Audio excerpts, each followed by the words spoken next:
O tema de hoje é esse: como amar quem não merece? Como amar as pessoas difíceis? Você conhece alguém assim?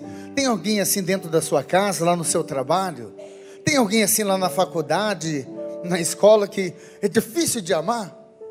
Amar uma pessoa que nos faz bem não tem nada demais, nem é uma atitude de cristã, porque a palavra de Deus diz em Mateus 5,46 que se nós amamos aquele que nos faz bem, nós não estamos fazendo nada demais, porque até os pagãos fazem isso, diz Jesus. Até os pagãos são capazes de amar aqueles que vos amam. Então, não venha dizer assim: nossa, eu sou uma pessoa tão boa, graças a Deus me dou bem com todo mundo. Mas é porque talvez aquelas pessoas difíceis, você parece que exclui tanto que nem entra nesse todo mundo, né? Ela nem entra nesse grupo, de tanto que já está excluído. Então você diz: eu me dou bem com todo mundo. Cuidado, filho, porque às vezes a gente acha que não tem inimizade com ninguém, e aí a gente não consegue amar essas pessoas. E aí, se a gente vai ver, a Bíblia diz que nem as nossas orações são ouvidas quando a gente guarda mágoa e ressentimento. Por isso que tem gente que diz que reza, e a graça nunca acontece. Vai ver se não tem alguém ali que você no fundo guarda ressentimento.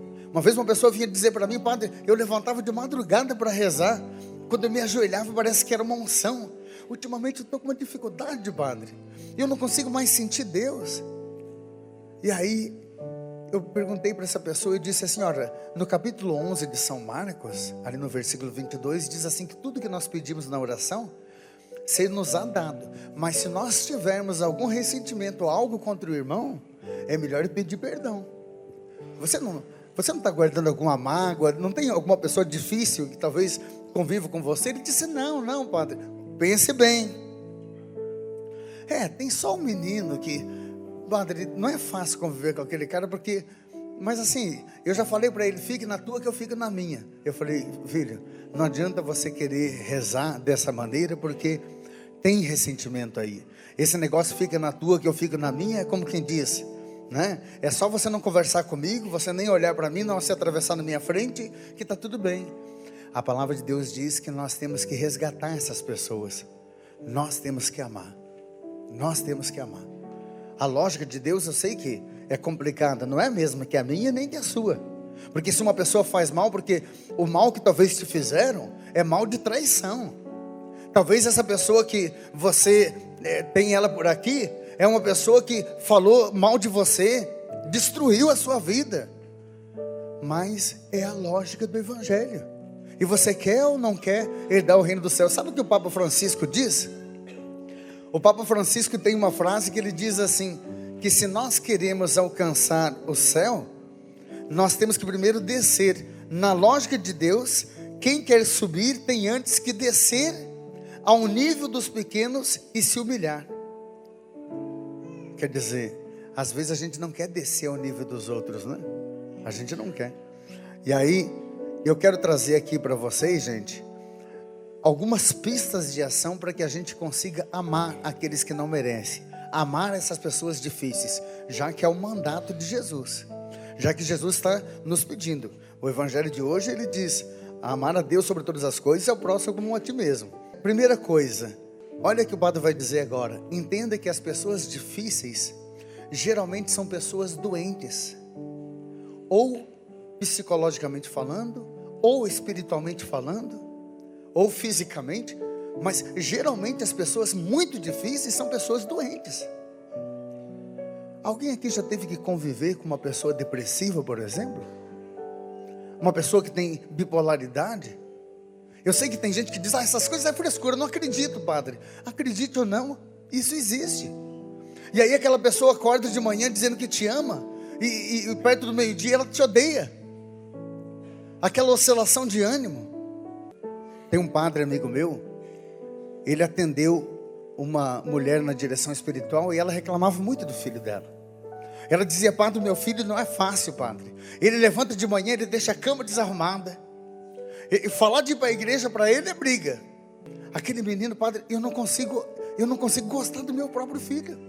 Parece que ele faz questão de fazer aquilo que eu não gosto. Dá problema na escola, não para em emprego, agora está desempregado. E aí, ele começou a trabalhar com ela, tentar fazer com que ela aceitasse aquele jovem como filho, mesmo sendo difícil, porque filho é filho. Mas tem gente que tem um limite muito curto. E aí a mãe voltou, alguns meses depois da primeira conversa, com uma cartinha do filho. Ela foi um certo dia no quarto, porque já era quase o meio-dia. Ela foi acordar aquela praga que ela dizia, que estava dormindo, que vivia dormindo. Foi lá, já foi brava para acordar o filho, mas se assustou quando abriu a porta e a cama estava arrumadinha. Ela viu que a luz do banheiro do quarto dele estava acesa. Ela foi devagarzinho para ver se ele estava lá. E quando ela entra, ele estava lá, com fio de luz no pescoço e pendurado. E ali, a carta que o filho deixou. Eu transcrevi essa carta aqui. Ele diz assim: desde criança me via diferente de todos. Nunca tive amigos de verdade. Nunca consegui amar ninguém, porque nunca me senti amado nessa casa. Nunca fui um filho exemplar, eu sei disso. Mas ninguém sabe o que eu já passei na minha infância e passo até hoje. Aqui nesse quarto, ficava ouvindo músicas bem alto, para não precisar parar para pensar. Não tenho namorada, não tenho amigo, não tenho trabalho, e como diz a senhora mesmo, não tenho nem Deus. Estava cansado de me sentir o pior de todos. Foi por isso que eu resolvi partir. Foi por não me sentir mais útil. Não fiquem bravos comigo. Acho que vai ser bem melhor assim, inclusive para vocês. E aí ele dizia o quanto que essa mãe penou por causa dessa carta, por descobrir que o filho, na verdade, estava numa depressão profunda. Que o filho, na verdade, não era só aquele ruim, aquele rebelde, aquele difícil. Ele estava doente. Ele estava doente. E ninguém enxergava isso. Sabe, gente, o inimigo, ele é tão astuto que às vezes você tem uma pessoa que está precisando de você, está gritando por socorro, mas você olha aquela pessoa só como uma praga de ruim. Você não consegue enxergar que às vezes até o mal dele pode não ser uma depressão, uma bipolaridade, mas pode ser um mal de ordem espiritual, por exemplo. Sabe, gente, eu já tratei mulheres aqui que vieram pedir separação. Não é a primeira nem a segunda. O meu marido já me traiu dezenas de vezes e não adianta falar. Eu disse: filha, que tal você olhar para esse homem não só como um homem ruim, mas como uma pessoa doente? Para mim, uma pessoa dessa é uma pessoa doente. Mulheres que dizem: meu marido tinha que chorar para mim, dizendo que não vai fazer mais, e depois faz. Vamos fazer um tratamento espiritual por ele. E dito e feito, gente, quantos homens que conseguem depois ser fiéis a uma mulher depois de um tratamento espiritual? E me diga se isso não é uma maldição hereditária. Mas às vezes a gente não acredita nessas coisas. A gente só vê que como aquela pessoa é ruim, né? Aquilo não dá para amar. O senhor fala que a gente tem que amar porque você não conhece quem mora lá comigo, padre. Pare para pensar, filho, que essas pessoas às vezes estão gritando por socorro. Essas pessoas não estão bem. Como que você vai tratar uma pessoa doente como se fosse uma pessoa só maldosa? É por isso que hoje o Senhor tocou no meu coração como amar aqueles que não merecem, aqueles que parecem não merecer o nosso amor, né? Porque afinal de contas você merece o amor de Deus. Você merece que o Senhor faça milagres na tua vida. Quem é que merece? E talvez você saiba que o Padre está falando de pessoas que você convive juntos, pessoas que parece que gostam, elas têm prazer de pisar, têm prazer de ver você mal, mas às vezes é só uma fachada isso. Às vezes você está sendo como o urubu, que olha só para a carniça, não consegue olhar para o lado positivo. Imagine essa mãe, se ela soubesse que no coração do filho estava todo esse sentimento de ser inútil. Eu não servia para nada, eu estava cansado de ser o pior de todos. E termina a carta dizendo: assim vai ser melhor para mim e para vocês também. Afinal de contas, a mãe dizia todo dia que ele não valia nada. A mãe dizia todo dia que ele era inútil. Segunda condição, gente, segunda pista de ação para que a gente possa amar aqueles que não merecem aparentemente. Entenda que o amor não é um sentimento. Tem gente que acha assim que o amor, ele depende só do sentimento. Eu gosto tanto de você, eu sinto um amor por você. E quando você não sente vontade de amar, aí não vai amar então? Porque não é isso que o Senhor está pedindo. Amar só quando tem vontade, porque sentimento vem da vontade. Amor não é sentimento. Quem casa com todo aquele sentimento do mundo, né? Nossa, o marido é o príncipe encantado, a mulher é a Cinderela. E depois você não tem que ficar com aquela pessoa só porque você jurou amor e fidelidade nos pés do altar. Não é por causa dos filhos que você não se separa, hein? E depois quando vem as traições, e depois quando vem os desaforos, e depois quando não dá mais vontade de amar, aí pede separação? Ou continua amando? Porque se continua amando, então você entendeu o que é o amor. Amor não é só sentimento. Amor é decisão. Amor é fé. É uma questão de fé. Diz a palavra de Deus assim. A palavra de Deus diz, Mateus 5,44: amai os vossos inimigos. Bendizei os que vos maldizem. Quer dizer, se alguém te maldisse, se alguém te disse uma palavra de desaforo, diga uma palavra para ele, uma palavra boa. Tente pagar o mal com o bem. Se você não é capaz de fazer isso agora, pelo menos peça para o Senhor essa graça para que um dia você faça. Estão entendendo que a arma que Jesus nos ensina é diferente das armas desse mundo? Porque automaticamente quando alguém fala um palavrão, a gente manda outro, né? A gente está acostumado a rebater, mas a lógica de Deus não é a mesma. Então a palavra de Deus diz assim, Mateus 5,44: bendizei até aqueles que vos maldizem, fazei o bem àqueles que vos odeiam, orai por aqueles que vos maltratam, aqueles que vos perseguem, para que sejais considerados filhos de Deus. Eu sou filho de Deus, então eu faço aquilo que Deus pede para mim fazer. Repita comigo: o amor não é só sentimento. O amor não é só sentimento. O amor é decisão. O amor é decisão. Gente, é a palavra de Deus que nos pede essa tomada de decisão. Mateus 22:37: amarás o Senhor teu Deus de todo o teu coração, de toda a tua alma, de todo o teu entendimento, e ao próximo como a ti mesmo.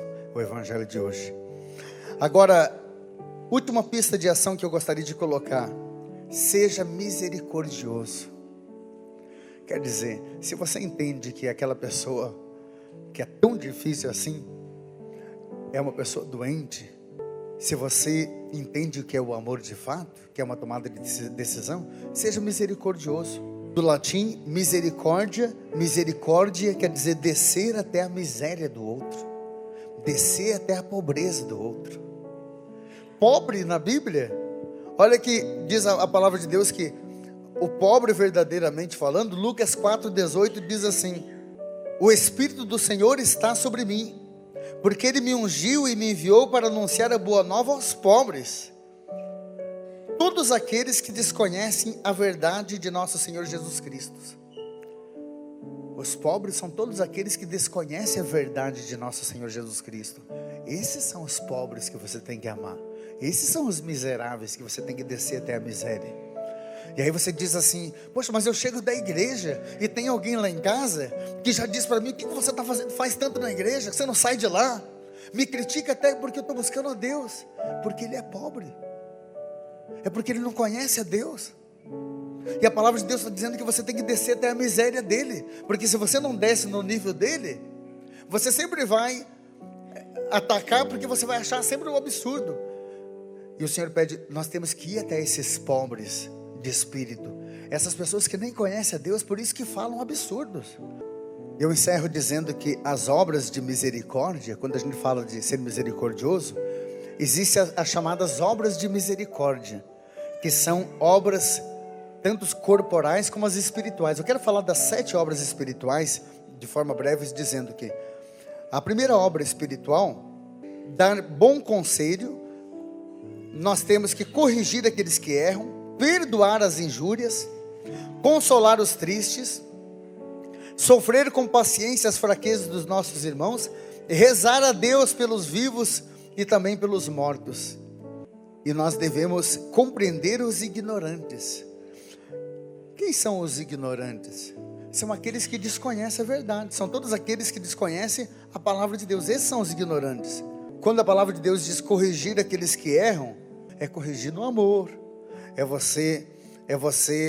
corrigir aquela pessoa, mas com paciência, sempre no particular, nunca fofocar daquela pessoa, com a força da oração.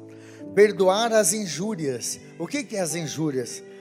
Quando a pessoa fica injuriada, quando a pessoa dá vontade de matar, isso está injuriado, né? As injúrias. E é ali que o Senhor está dizendo assim: compreender, tolerar as injúrias dos outros. É uma obra de misericórdia. Não rebater nessas horas da injúria, da indignação, é uma obra de misericórdia, é descer até a miséria do outro. Sofrer com paciência as fraquezas do nosso próximo. Quer dizer, sofrer com paciência, ter paciência por causa da fraqueza dos outros. Quer dizer, são algumas obras de misericórdia que o Senhor nos chama a colocar em prática. Quem aí lembrou pelo menos de uma pessoa difícil na sua vida que já atravessou ou ainda de vez em quando se esbarra pelo seu caminho? Quem lembrou e tem vontade de resgatar essa pessoa no amor, até por seu benefício espiritual? Diga comigo amém. Põe então a mão no teu coração para que o Padre possa orar por você.